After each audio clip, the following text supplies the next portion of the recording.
Vriende, ek is Dani van Dijk en ek deel baie graag met u 'n paar gedagtes rondom 'n tragiese karakter in die woord van die Here, een van die disippels en soos u kan raai, dis Judas Iskariot, die een wat Jesus sou verraai.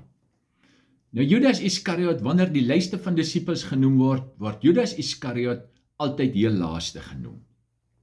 Jesus sê van hom in Matteus 26 vers 24, dit sou beter gewees het as hy nooit gebore was nie. In Johannes 6 vers 70 en 71, daar sê Jesus, het ek nie 12 uitverkies en een van hulle is 'n duiwel. Dit het nie beteken Judas Iskariot was 'n duiwel nie, dit het ook nie beteken hy was op daai stadium eens beset deur die duiwel. Onthou, daar was 'n dag toe Jesus vir Petrus gesê het, gaan weg agter my Satan. So, dit het net beteken, Judas Iskariot het die duiwel plek gegee om in sy lewe te werk. Nou die agtergrond van Judas Iskariot, sy naam beteken iets soos lofprysing, want sy naam kom van die stam Juda. So Judas kom van Juda. So hy's Judas Iskariot. Iskariot beteken seun van Kiriot. Nou die disippels was almal Galileërs gewees. Judas Iskariot was die enigste een wat nie 'n Galileër was nie. Hy kom van Kiriot af. Iskariot beteken seun van Kiriot. Dis 'n dorpie nie ver van Jerusalem af nie. Judas Iskariot was die een wat die hoogste geleer was. Onthou, die disippels was almal ongeletterde vissermanne gewees. Hulle was nie van die hoogste stand van die samelewing nie. Hulle was maar arbeiders gewees. Hy was die enigste een wat bietjie opleiding gehad het en reken hulle, dit was dan ook hoekom hy die geld hanteer het. Nou, hy was ook geroep, sê Matteus 10. Hy was geroep deur Jesus met die hand persoonlik uitgekies. Jesus het van die begin af geweet, hy gaan hom verraai. En nog steeds kies Jesus vir Judas Iskariot om saam met hom te stap. Hy sit presies dieselfde in Judas Iskariot in as wat hy in enige een van die ander disippels ingesit het, met dieselfde deernis, met dieselfde liefde tot op die eind, tot so mate dat die aand met die laaste Pasga, toe Jesus sê, een van julle gaan my verraai, het nie een disipel 'n idee gehad dat dit Judas Iskariot kan wees nie. Enige een, maar sekerlik nie Judas Iskariot nie. So, hy stap saam met Jesus. Hy het ook alles saam gedoen. Hy is uitgestuur saam met die ander om ook die werk te gaan doen, siekes te genees, duiwels uit te dryf. Hy het ook die brood uitgedeel. Hy het ook 'n mandjie gehad waarmee hy die brokstukke opgetel het. Hy het alles gesien wat die ander disippels gesien het. Hy het gesien wat baie min mense die voorreg gehad het om te sien. Hy het gesien hoe dooies lewendig word. Hy het gesien die wonderwerke wat Jesus doen. Hy het die beste boodskappe van die beste prediker het hy gehoor. Hy het onder Jesus se lering het hy gesit vir meer as 3 jaar. So hy het dit alles gesien, hy het dit alles beleef. Nou, Judas, in die plan van God. Jesus het geweet, hy gaan hom verraai. Dit kom uit die Ou Testament. Psalm 41 vers 10 sê, hy wat saam met my brood geëet het sy hakskeen teen my opgelig. Dan in Psalm 55, daar van vers 13 tot 15, word verder vertel van Judas Iskariot, van die een wat hom sou verraai, en dan sien ons in Sagaria 11 vers 12 en 13. Daar staan, toe het hulle my loon afgeweeg, 30 sikkel silwer. Hierop sê die Here vir my, gooi dit vir die pottebakker, die heerlike prys waarmee ek deur hulle gewaardeer is. So dit het beteken, die 30 silwerstukke was die prys wat hulle betaal het vir 'n slaaf, min of meer. So Jesus is verkoop vir die prys van 'n slaaf, die prys van 'n gewaardeerde.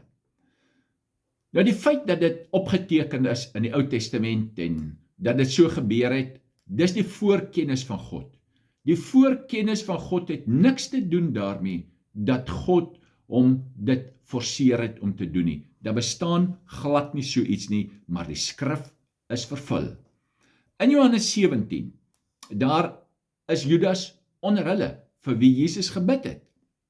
In vers 11 en 12 sê, bid Jesus en hy vra, Vader, bewaar hulle in u naam. Hy sê, sodat hulle een kan wees, net soos ons een is. Judas was deel van die een oor wie dit afgebid is. Het Judas 'n keuse gehad? Judas het 'n keuse gehad tot op die eind. Tot op die eind bied Jesus hom sy heel beste vriendskap aan. Hy het altyd die heel beste plek gehad aan die tafel, saam met Johannes, was hulle langs aan Jesus gewees. Maar in Judas se lewe was daar 'n toename in ongehoorsaamheid.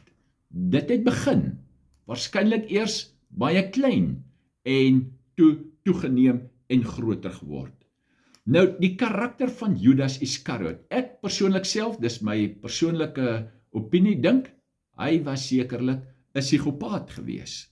Hy het hom baie goed voorgedoen. Hy kan hom so goed voordoen, tot op die eind het niemand 'n idee gehad wie hy eintlik regtig was nie. Nou, Judas het 'n swak plek gehad, en dit was sy liefde vir geld.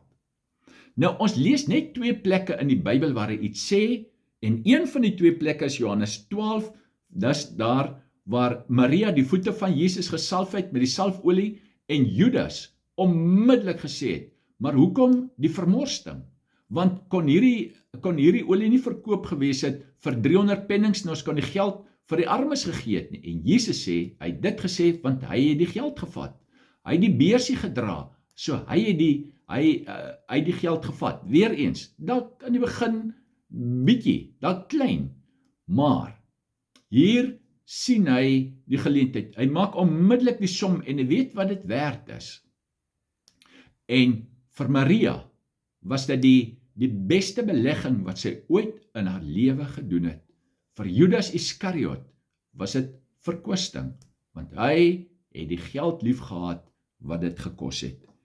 Judas Iskariot was iemand wat heel waarskynlik duistere motiewe gehad het. Nou, op daai stadium, toe Jesus op aarde was hulle onder die regering van die Romeine. En die Jode wou met alles binne in hulle onder die Romeinse regering uitkom.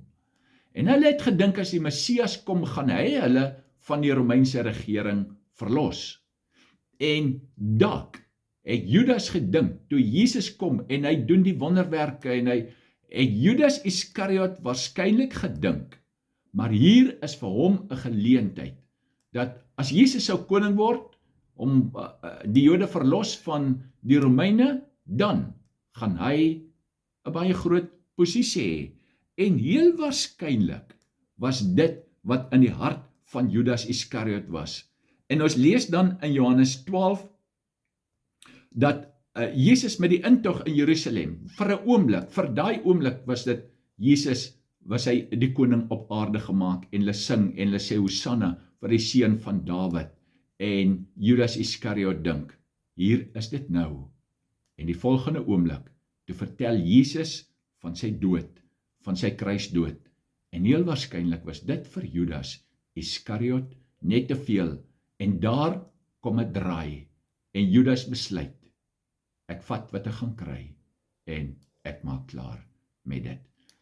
Die tragiese karakter, ons gaan op 'n volgende stadium nog 'n paar gedagtes rondom Judas Iskariot met mekaar deel, maar hierdie tragiese karakter sê vir ons, moenie kanse laat verbygaan nie. Ek moenie kanse om die Here te dien en om die Here te soek by my laat verbygaan nie. Ons weet, God is die God van 'n tweede kans en 'n derde kans en 'n vierde kans.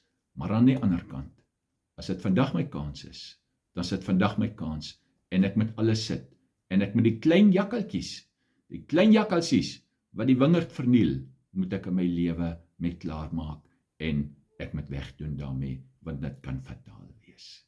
Die Here seën u baie ryklik.